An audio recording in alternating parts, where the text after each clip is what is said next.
Hi everyone, welcome back to Cannabis Coast to Coast News. For this past week, I'm executive producer Jimmy Young filling in for Elena Pinto, who is in Portugal. This is the B Block, and that's when we take a look at what is going on the other side of the pond called the Atlantic Ocean, and that's where our European market is starting to take off. A few weeks ago, we shared the story of the future for adult use sales in Switzerland.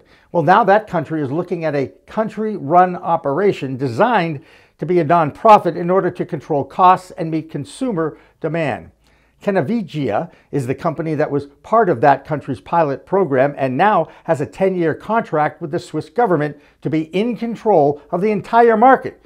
It remains to be seen if they can come up with the quality of the product that will meet consumer demand. Now let's check in on the UK with Dave Barton from Thermador. I'm Dave Barton from Thermador with your UK Cannabis Report for Cannabis Coast to Coast News. Researchers across the UK are investigating whether CBD can treat psychotic symptoms in Parkinson's patients. Some 3 out of 5 sufferers experience hallucinations, while other studies show that CBD may reduce psychosis. Until now, no definitive data has been collected on Parkinson's patients. The NHS said the trial could in fact be safer than current treatments for the condition, which were deemed not effective, safe, or convenient for regular use. 120 people will take part in the study over a 12-week period. This news follows the publication of 2 new studies that suggest cannabis-based medicines may improve sleep quality and reduce insomnia, with non-CBD formulations showing particular promise. That's all for this week's UK report. I'm Dave Barton from Thermador, reporting for Cannabis Coast to Coast News. This is Debbie Facey with the Canadian Coast to Coast Cannabis News Report. So what we have in Canada this week are some of the studies that are coming out, especially when it comes to eradicating cannabis. There is something called an e-beam that most of the LPs do use when it comes to their microbes. And with them using this e-beam, what it does, it not only kills the microbes, but it also degrades the THC potency. That is something that we are finding across the board, and most LPs are trying to find a way to be able to attack any sort of microbes or infections without degrading the THC potency. So that is something that we hope to see along. Also, what we're finding is that Alberta is also doing secondary testing when it comes to their cannabis due to the fact that some of their cannabis is not compliant due to their THC potency as well. So we are seeing this throughout Canada. And last but not least, we have MTL Canada that is introducing their vape pens, and that is going to be alongside with our THC potency alliance, and as well as the terpene profiles, ensuring that they're not going to be using any false ones. Also, they have entered the Australian market, which is great, which means that we're going to be seeing a lot more Canadian cannabis being shared throughout the world with all of our other tokers. This is Debbie Facey with the Canadian Coast to Coast Cannabis News Report. Peace. One state that is slowly moving away from total prohibition is the state of Georgia, where a pharmaceutical medical program is in place, and now some counties are decriminalizing the plant altogether. This week, Clayton County reduced its possession of cannabis laws to a misdemeanor. They now join major cities like Atlanta, Savannah, and Statesboro, which have replaced jail time for simple possession of under an ounce of cannabis with a misdemeanor, non-criminal offense. Next up, the state of Massachusetts. That's where Curtis Emery has been telling us the story of a new prohibitionist movement in that state that is trying to collect enough signatures to get an important question on the ballot that would recriminalize the existing adult use regulations. Here's Curtis. My name's Curtis Emery, a bud tender from Resonate, Worcester, Massachusetts, with the Bay State Report for Cannabis Coast to Coast News. A continuing story here in Massachusetts as the state moves one step closer to finalize guidance on social consumption here in the Commonwealth. The CCC closed the public comment period for these newly proposed regulations on social consumption here in the state. Now, the CCC has been working for a few years to try to nail down just how they would like to move forward with social consumption in Massachusetts. That period, the period for public comment, is now over, which means it is up to the CCC to vote on the finalized regulations for this new era in mass cannabis. We look forward to seeing What happens when the CCC reconvenes to vote on these regulations? Also in the news this week marked the 4th annual THC Open. This time in Uxbridge, Massachusetts, the THC Open aims to bring cannabis, golf, wellness, and a little bit of business all together for some good times on the green. Big brands like Ethos, INSA, and local banks were there to celebrate the industry and have a good time at the same time. I've been Curtis Emery with the Bay State Report for Cannabis Coast to Coast News. In just a few years since the legal adult use market started to prosper, the importance of tracking the sale and distribution of cannabis became paramount. A company called Metrc dominates seed-to-sale tracking in a majority of the 24 legal adult use states, and now you can add the state of New York to the list of Metrc states. New York first tried to use another company, BioTrack, and now Metrc and BioTrack have combined efforts to work together in the emerging billion-dollar market in the Empire State. New York had problems early on with licensing, and those continue to some extent, but sales are quickly living up to expectations. Just recently, total sales surpassed $2 billion, with over $1 billion sold this year alone. They will surpass last year's sales for sure, since there are still 4 months to go. This past weekend, New York City was filled with Revelry. That's the 2-day celebration of cannabis culture in the Big Apple. It enjoyed another huge success. Revelry is where the industry takes over Pier 36 in Manhattan, and it's where our own Oregon correspondent, Marianne Corsaggi, was showcasing her Alibi brand. Revelry started in 2014 as a small networking event before cannabis was legalized for adult use. Now, the 2-day event features a B2B day for the industry and another day for consumers. Vendors, educational panels, parties, and networking all celebrate the diversity and passion of the Big Apple's cannabis scene. Special thanks to our friends from Maverick Public Relations for providing us with some video from this year's event. 2 more news stories out of the Bay State, and this one's a good one. Levia, a popular drink brand here in the Commonwealth, which was started in 2017 to offer no sugar, no calorie, fast-acting cannabis beverages, is returning to its original owners. Levia was bought by Air Wellness, the disgraced multi-state operator who shuttered all of its production here in the Bay State, leaving hundreds out of jobs and shaking up the market a little bit. Well, the original owners of Levia are able to buy their product back, and they're very excited about that. In a statement, the owners said, "Bringing Levia home is a deeply personal milestone for us. The brand was born from our garage, from the belief in the power of cannabis to break stigma and offer healthier alternatives. We're so proud to continue that mission alongside our incredible employees. Their dedication has been at the heart of Levia, and together we're ready to scale the brand, expand into new markets, and to write the next chapter while staying true to our mission and values." Another news story here in Massachusetts, the beloved vertically integrated brand Bountiful Farms has added 2 new dispensaries to their suite of locations. Bountiful Farms' flagship location is a medical-only store located in Natick, but with the acquisition of a new store in Rowley and Framingham, Bountiful Farms expands its adult use options significantly. Locations were previously owned by the Cape Ann Dispensary Group and will be taken over by Bountiful Farms. Their storefront count goes from 1 to 3. We're excited to see how that continues to influence the market. And now to see what's going on in Oklahoma, let's hand it over to Kimmie Cannabis. I am Kimmie Cannabis from Can I Talk About It with the Oklahoma Cannabis Report for Cannabis Coast to Coast News.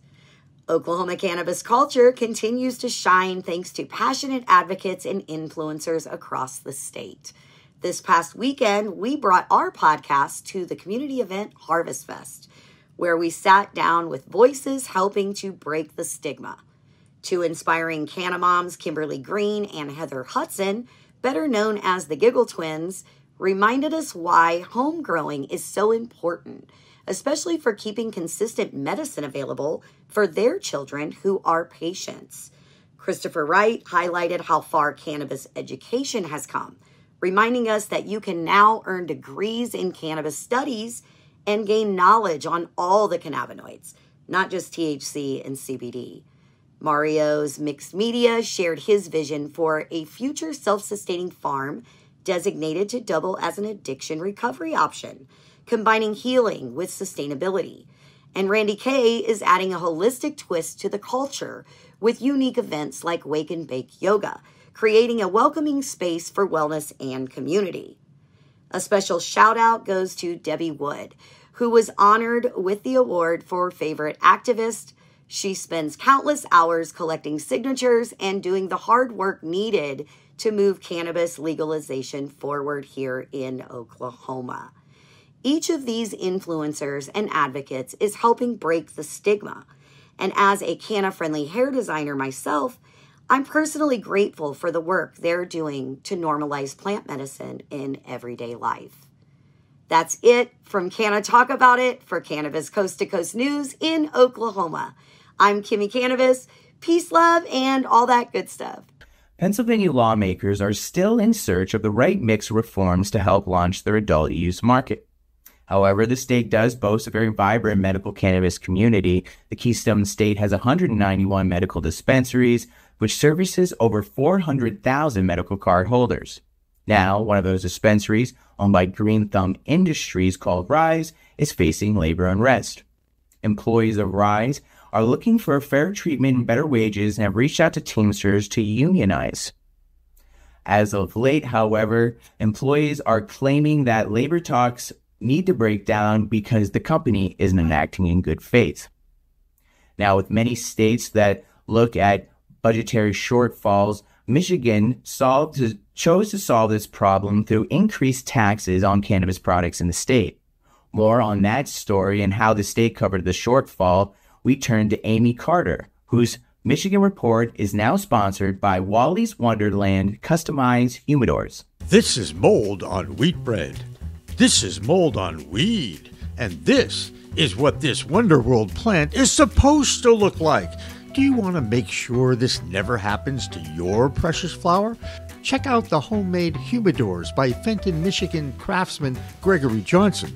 Each humidor can hold 1 ounce of your stash, and it comes with a Boveda humidity pack. You care about your flower, so protect it inside a humidor made with American-grown maple, cherry, or sapele wood.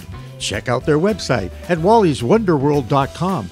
There, you'll find the famous award-winning Hakuna Matata No Worries Humidor. You'll also find a variety of humidors with different designs. They even customize accessories like doobie tubes, grinders, and even a classic roach clip from the 70s. Treat your stash with class with a custom homemade humidor from wallyswonderworld.com and never worry about moldy weed again. I'm Amy Carter with Michigan Weedsters for this week's Cannabis Coast to Coast News. Michigan's cannabis community is buzzing with concern as lawmakers consider a hefty new 32% wholesale cannabis tax to fund road repairs.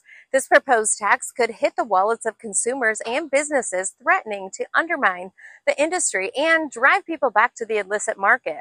There is a coalition being formed against these new taxes. It is probably a good idea to call your lawmakers at this time and oppose them. It's another week and another vape recall has hit the Michigan cannabis scene. The CRA has issued a recall for Top Smoke Go-Kart Runt cartridges sold at 75 dispensaries due to banned additives. If you have this product, do not use it.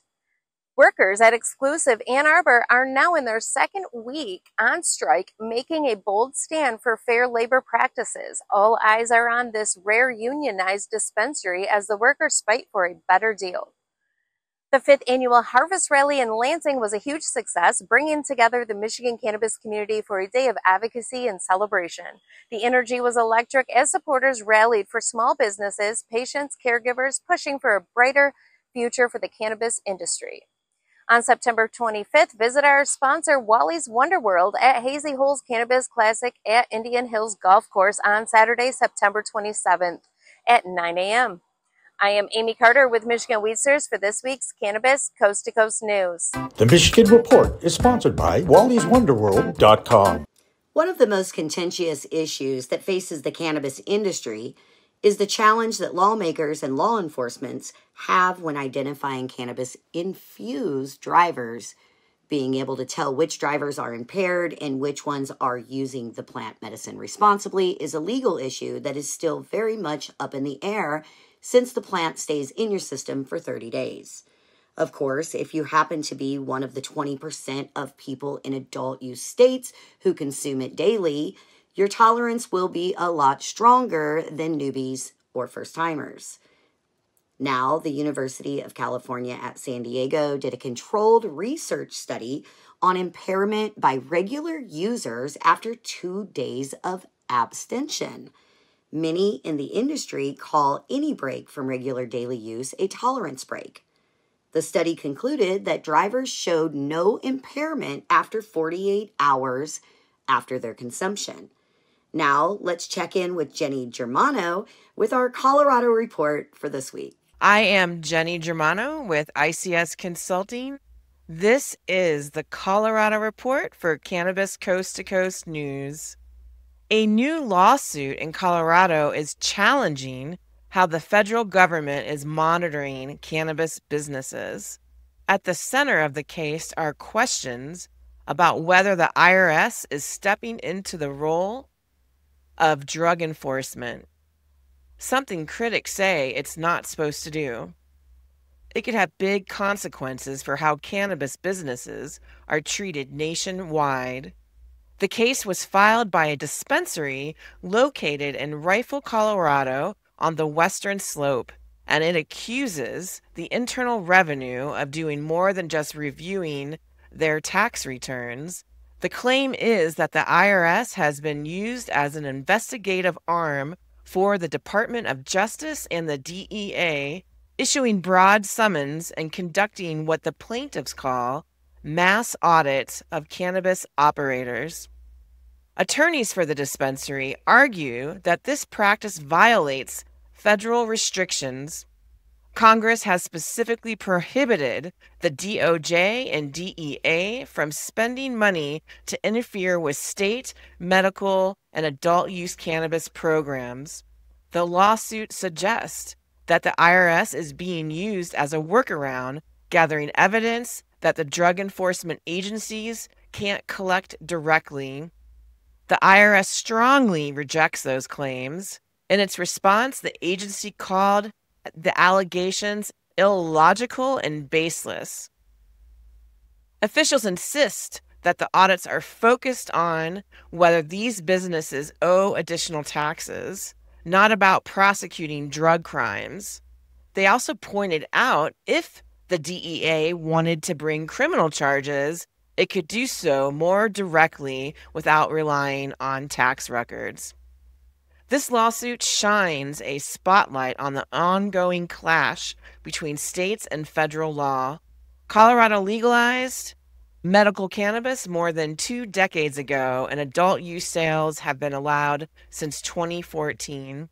Yet cannabis remains federally illegal, which means every state licensed business still operates in a kind of legal gray area.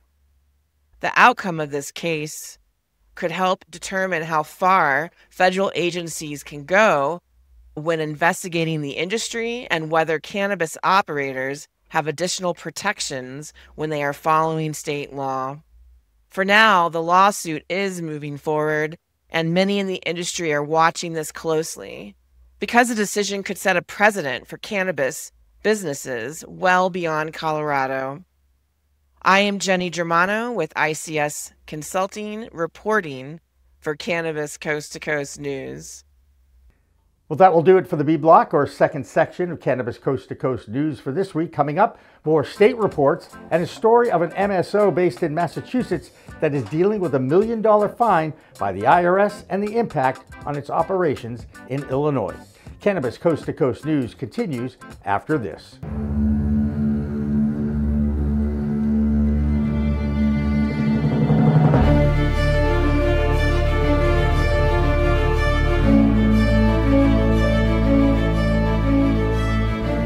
What if we're right? What if all of a sudden they discovered that there is medical use for marijuana that it is good for you, and it's better than alcohol, and it's better than opioids, and it helps your health. What if we're right? What if they find that out? Specific cannabinoids have medical value.